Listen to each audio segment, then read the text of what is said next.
What's up, guys? I'm Steven, and hello today from the British Virgin Islands. Steven and I are on a much-needed vacation this week, and we will be sailing and exploring the Virgin Islands on this catamaran. But what we have planned to share with you today has nothing to do with sailing and everything to do with rental arbitrage. We've always sort of dismissed the idea of rental arbitrage and have considered ourselves team equity, meaning that we would rather pursue a property where we can build equity and use it for other projects, and therefore have kind of dismissed the idea of rental arbitrage altogether. A few weeks ago, an opportunity was presented to us to rent a really unique space in an urban setting. This really made us seriously consider rental arbitrage for the first time. But since we have zero experience with rental arbitrage, we decided to reach out to our friend Jeff and pick his brain and just basically ask him, should we do this or should we not? The conversation really wasn't at all like we expected it to be, and Jeff really opened our eyes to the negotiating power that you can have as the tenant in an arbitrage deal and many other things that we hadn't considered. So consider this video creative financing meets rental arbitrage, and be sure to stick through to the end to see if we ultimately decided to take the deal or to pass. Let's go get into this conversation with Jeff.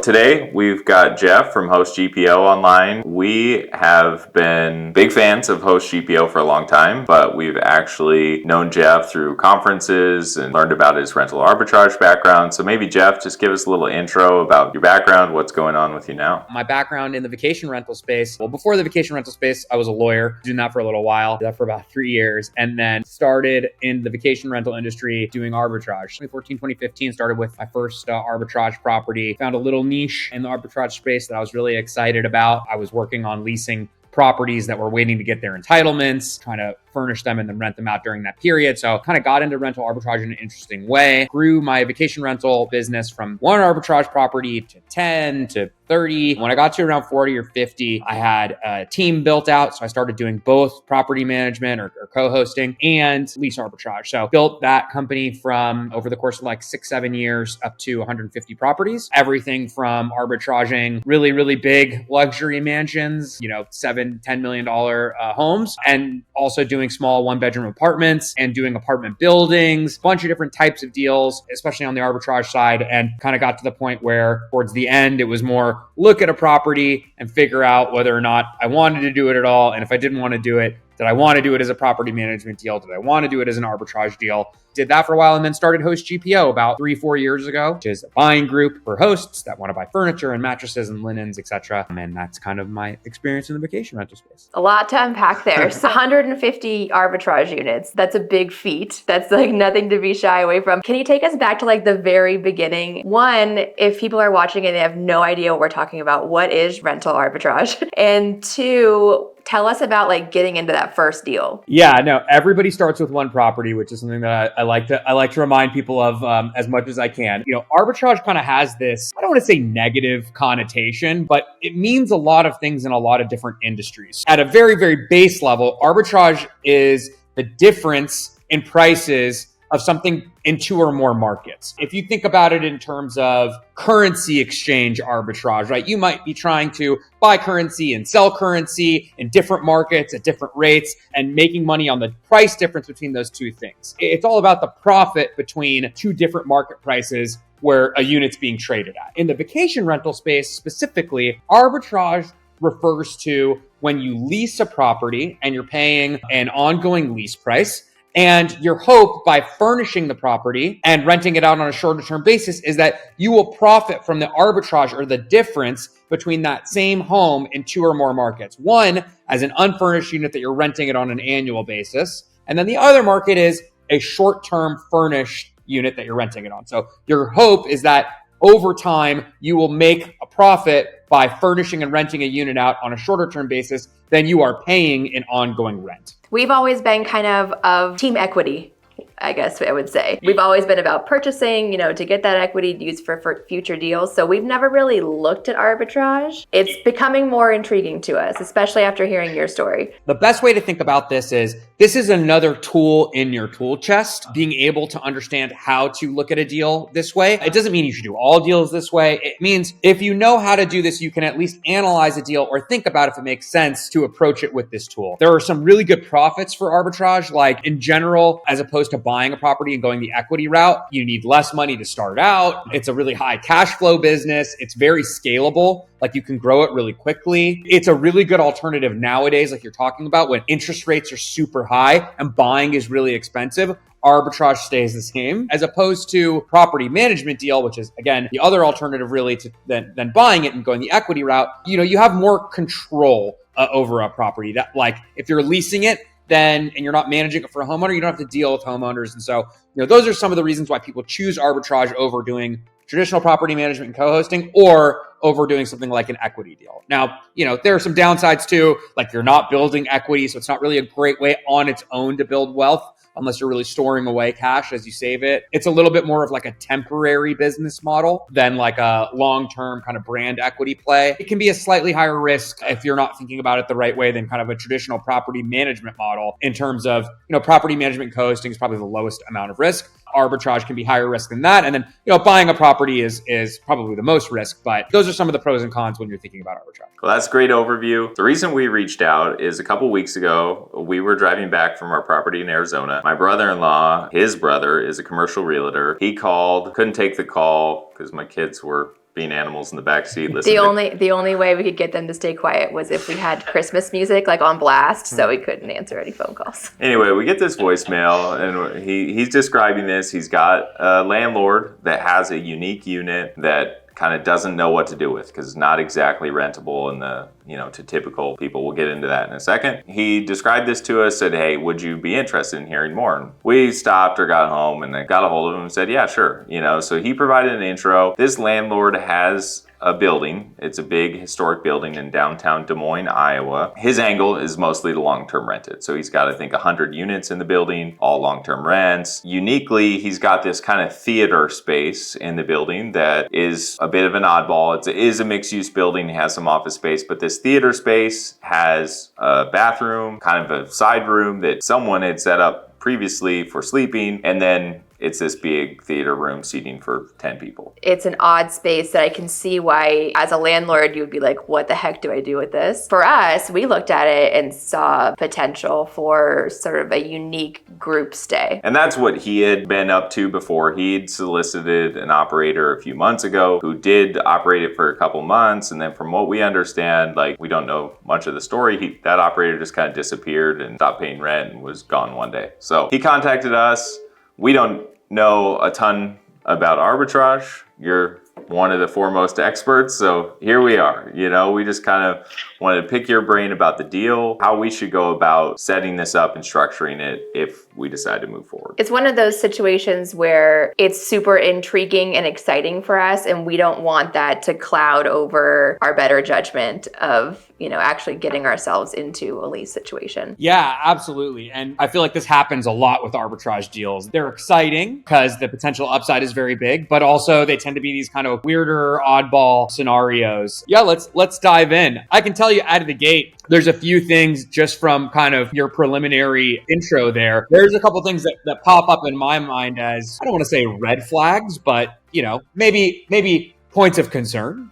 Maybe one thing to kind of start looking at there is, it sounds like somebody was doing this potentially before and stopped doing it. So, that usually isn't the best indicator. So I would definitely start by trying to spend some time diving in a bit more on what happened, right? Whether you can find that previous person, find the previous listing, or just ask more questions about that. I would want to know what happened and how the unit was doing and why that person left before maybe going further. So that's usually let's just kind of start there. I think the other thing that kind of pops up for me is, you're talking about the fact that this is a unique unit that somebody can't rent out or has been trouble renting out, and that it's like a converted theater space that has a bathroom, but maybe it sounds like you're trying to combine it with another unit that has a kitchen and stuff. So I guess my question there is, just would want to make sure that no matter what, if you went down this road, that it's actually permitted and you're allowed to have a residential use in that space or have somebody stay there, because the last thing you would want is to lease out something and then start putting folks there, and then God forbid something happens, you have to deal with the insurance issue and headache of hey, you know what, this actually wasn't supposed to be the way, this wasn't permitted, this wasn't a permitted use. So when I hear can't rent it out another way, I always start thinking, all right, is this a certificate of occupancy issue? Is there some sort of habitability issue? Like, is this even allowed in the first place? So let's dive a little bit more into down the road, what was the previous use and why didn't that work out? And then also, like, is this allowed and is there a certificate of occupancy in the space, or is it maybe just an unknown right now that we could figure out more? And then if you move forwards with an arbitrage deal, I would definitely recommend putting in that contract something that says, hey, you're warranting that this is a space that I'm allowed to do this with. There's a whole conversation we can have about when you start going down the arbitrage road, things that are important to put in a lease to protect yourself. But that's an additional one that I would make sure to include and make sure that is spelled out specifically in situations so far. So those are my hot takes so far, but happy to keep going. Okay, so question. I understand what you're saying. I don't think that the space looks that great right now. Okay. I would imagine that we would be able to make it a lot more appealing to the masses, but I also know that that's probably not something that we want to lean on. So would you consider that, or are you still just it didn't work for somebody else, probably not worth our time and effort and money? Is making a fairly big capital investment to make the space really cool worthwhile? I think the answer to that is maybe, but what I think a more interesting way to think about it is, given the fact that you're going to have to lay out a bunch of capital for this arbitrage space, sounds like you're going to be laying out your own capital, not somebody else's. So it's not like a management deal. And you're not laying out the capital and it's going to make the property value higher for you. Is there a way that you can think about structuring the deal, structuring the arbitrage deal to take care of that? There are a couple levers that are available to you, kind of out of the gate. The first one I would say is free rent. Free rent is a great arbitrage tool out of the gate to say, we're interested in doing this. We need a X year lease, to do this. And we're going to lay out a bunch of capital to do this. If it's going to take you, let's say, a month of focused work to renovate the space and make it what you think it can be, and it's going to take you maybe another, month or two worth of dollars of rent. So, if this place is renting, for argument's sake, for $3,000 you're leasing it for, and you think it's going to cost you $6,000 to do it. Maybe you go into this deal with an investor that, to your own words, is having a tough time renting this, and say, look, we want to do it. We're going to sign a longer term lease, but we need 3 months of free rent at the beginning so that we can invest some capital into the space. By the way, you'll have the space afterwards. That capital is going to be yours, essentially. We're just investing in it. So is there a lever there with free rent at the beginning that you can essentially make it a little bit of a wash in your overall deal? That's smart. A really good idea. Yeah. Because that is something that was holding us back. We have a lot going on. We have a lot of projects that we're always juggling at one time. And so, even just finding the time to get out there and do the setup would be tough. So that would kind of take the sting out of it a little bit. There's a couple different theories of negotiations, but one that's definitely worth knowing is the idea of a BATNA. You ever heard of BATNA before? BATNA stands for Best Alternative to Negotiated Agreement. What that means is when you're talking to somebody, you're often thinking about, what am I going to get out of it? How am I going to get mine? What's my benefit? But one way to approach a negotiation is thinking about, what's the other side's best alternative to me making a deal? For this, it sounds like you have a lot of negotiating power because that person's best alternative is going to be zero for a long time. They're going to have a tough time renting the space. And so for them, what they're looking for is a solution, but they don't have immediacy, right? It sounds like whoever owns this owns a very large building and isn't looking for a solution right away. And so free rent is a really nice kind of leverage. If you have the leverage to get it, it's a nice thing to get out of the gate. Another one I would say is, you're talking about mixed use, you're talking about commercial. Sometimes you can actually make requests of an owner or a landlord to say, hey, look, I'll take this space, but I need you to do what they call in commercial real estate, TI money, right? Tenant improvement money, and say, hey, look, I need you to give me this much or do these things, right? A lot of the time it's cheaper for him replace carpeting with laminate flooring because maybe they have a guy around who just does that in their other buildings, right? Or maybe they're good at renovating spaces. So maybe thinking about it that way in terms of like, hey, look, can I get this owner to replace the floors? I'm going to put money in wallpaper and design and those types of things. But you know what? These handles and faucets and cabinetry, maybe you get them to do some of the work too. Again, I don't know the scope and size of the project, but those are two things, TI money or TI improvements, having the landlord or owner do it, or getting free rent for yourself to do it yourself, things to look at. That's super helpful. That's awesome. Sure. all that, we kind of have to round this up, go back and negotiate. But like just in general, let's say with a unit that's hard to find comparable data on, just to give you a little more depth, this is in a downtown metro Des Moines, Iowa. It's a fairly medium-sized city, but there are no group accommodations in the downtown space because it's all primarily, and historically built up with hotels or big office buildings. There's a ton of studio, 1-bedroom, even some 2-bedroom units in this area, but nothing that's going to sleep, 10 people in bunk bed style. So it's a little living. weird, like, is that a big red flag of, not really being able to comp it out very well? Maybe.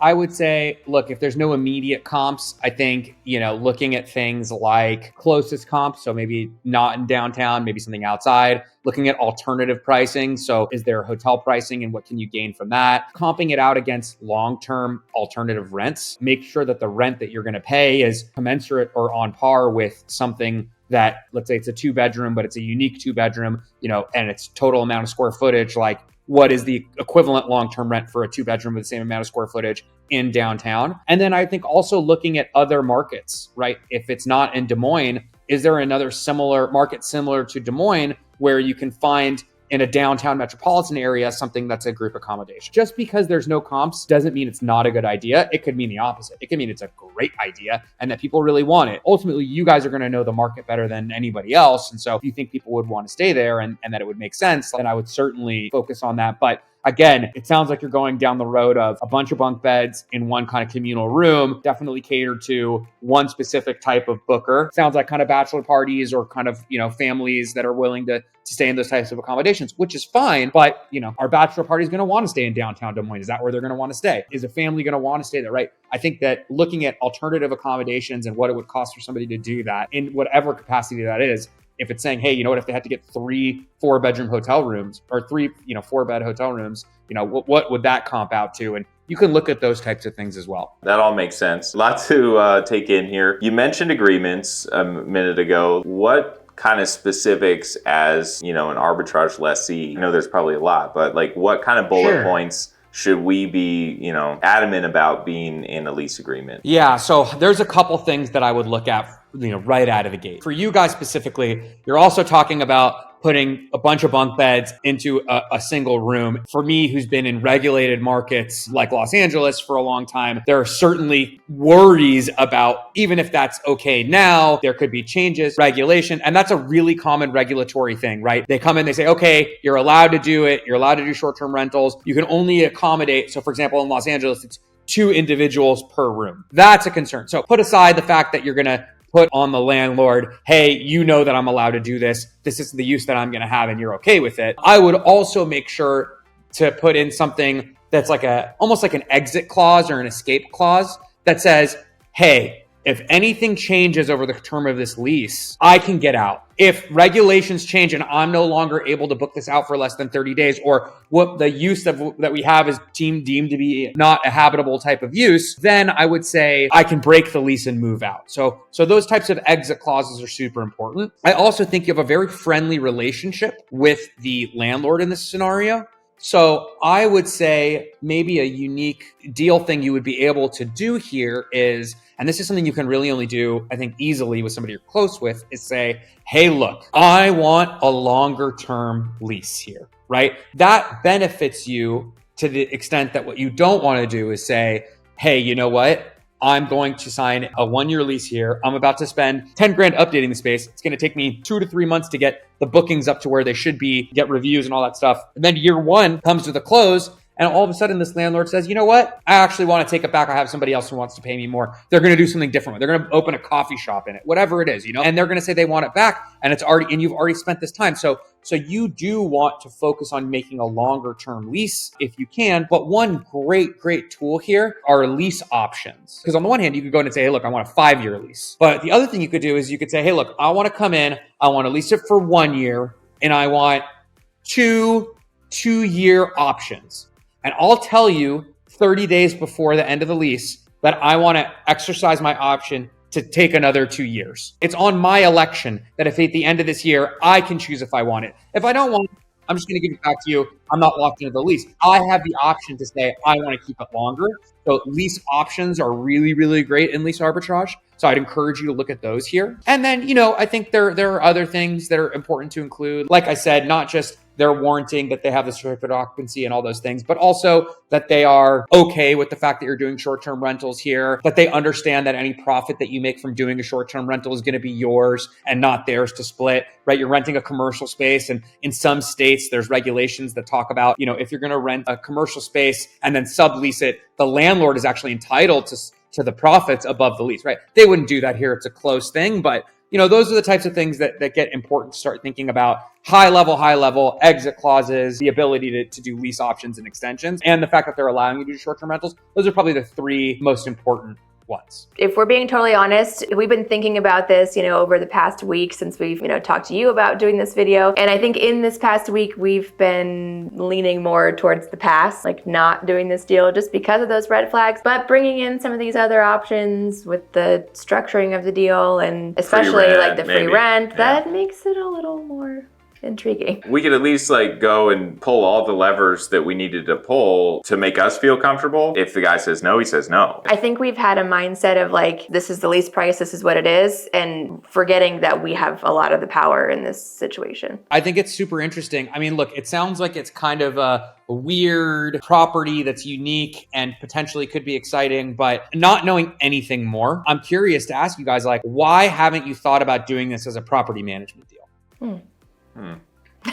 If it was me, I would go to this guy and I'd be like, hey, look, we're close with you. This is all friendly. We're not sure how this is going to do. Candidly, we have no idea how it's going to do. Here's my proposal. How much do you think it's going to take to renovate and furnish this property? Probably in the 10,000 neighborhood. Just the renovation part or the renovation and furnishing? Most of the renovation would be paint or wallpaper and furniture decor choices. Sure. I don't think there's really a big driver to get into heavy duty flooring, cabinets, fixtures, that sort of thing. But we had also only come at that from the perspective of an arbitrage situation, being a renter. Maybe the TI thing, like you mentioned, we could have him spruce the place up. It'd be in his interest to have a fresh bathroom, or something like that. Let me ask you another question. Do you guys have a use for this furniture in Des Moines? Let's say you have it for 6 months or a year, and then all of a sudden it doesn't work out. Sets of bunk beds.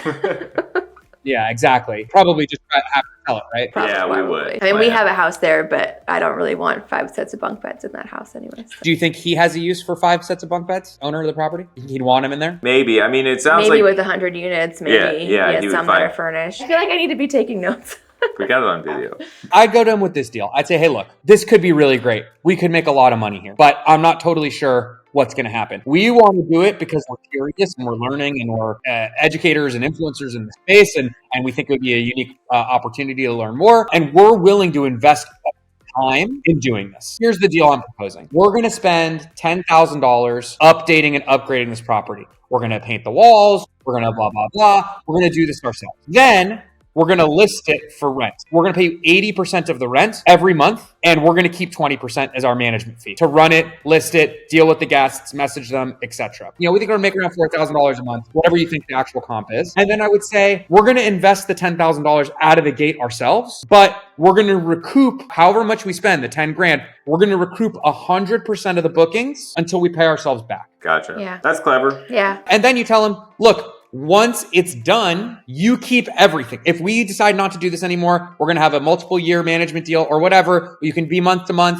If we're making you money, it's going to be worth it for you. It's going to be worth it for us. Let's give it at least a year. If whatever reason he cancels, he keeps all of the stuff, the furniture, the painting, the walls, whatever else you ended up doing, because it ended up being recouped from the fees that you guys had together, but he gets to keep it. And all of a sudden he has an upgraded, renovated place that you guys did. And hopefully he's making more rent at 80% and you guys are making 20% yourself. That's a super low risk way to do this. Yeah, I like that. I hadn't thought of the property management angle, even though we are property managers. But I think we're just we're just beginners in all of the whole arbitrage space. And so I think this is a good lesson for everybody. Going into these deals, you don't have to just take what's being presented to you the first time and get a little creative with it. And, if it doesn't work for you, then walk away. But if it does, then everybody wins. When I hear you guys talking about this deal, I don't even think about this deal. I think about who is this person? And is it worth starting a relationship with this person? Because for me, the gamble isn't on this one unit, because that's great. I mean, look,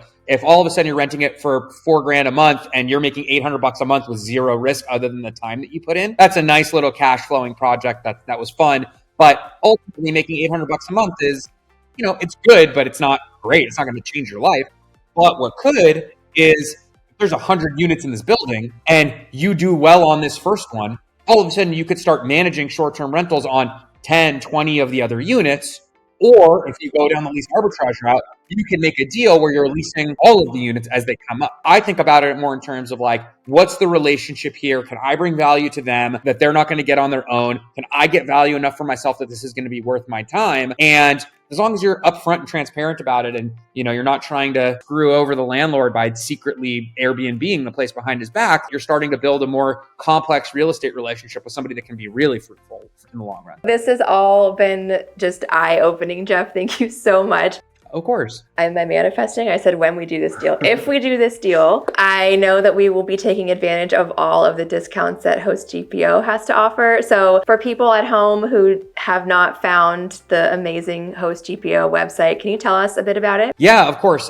You can check us out at hostgpo.com, or there should be a link here or here or here maybe. But feel free to click it and check it out. Essentially what we do is we're a marketplace. We partner with furniture brands like West Elm or Crate and Barrel or Article, mattress companies, linen companies, amenity companies, name brands, but also hospitality companies to negotiate the best pricing so that when you do end up furnishing this property, you're able to do it at average of 40% cheaper than if you went retail and bought that stuff elsewhere. So you can check us out, join our group, hostgpo.com, or click the link. And it's a free 3-month trial. There is no requirement to join or stay committed, but certainly worth checking out if you're going to be restocking or furnishing a unit from the ground up. We're loyal Host GPO members. We love it. We would take full advantage of all the discounts. And it's really far reaching. That's one of the things. Every time, we go to the website or we talk to you, there's a new brand that's popped up on there, and it's new exciting. Brands, new deals, and it's really valuable. We got some new stuff coming too. So get excited.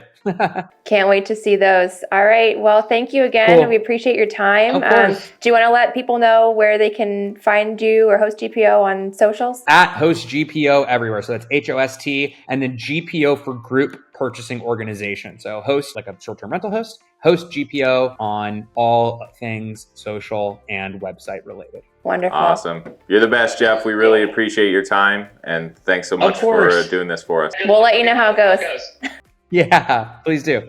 So as you can probably tell, we went into that conversation thinking that we were going to pass on the deal, that it wasn't really worth our time. But after talking to Jeff, we were seriously considering going for it. Ultimately, we did decide to pass though, and it really came down to a decision about valuing our time. The busier that we get, the more that we do value our time, especially when it comes to setups. And so we had to sit down and run the numbers and weigh all of the time that it would take to set up this property correctly, the way we wanted to, versus the potential payout of this property and projects that it would pull us away from. And ultimately, this one just didn't make the cut. And this was just more of a risk than we wanted to take at this time as well. But we do hope that you were able to find value in our chat with Jeff. And don't forget to check out Host GPO and see all of the value that they can add to your short-term rental business. Our crew back here tells us it's time to go to shore and get a cold drink. So we're going to do that. But thanks for watching, and we'll see you in the next video.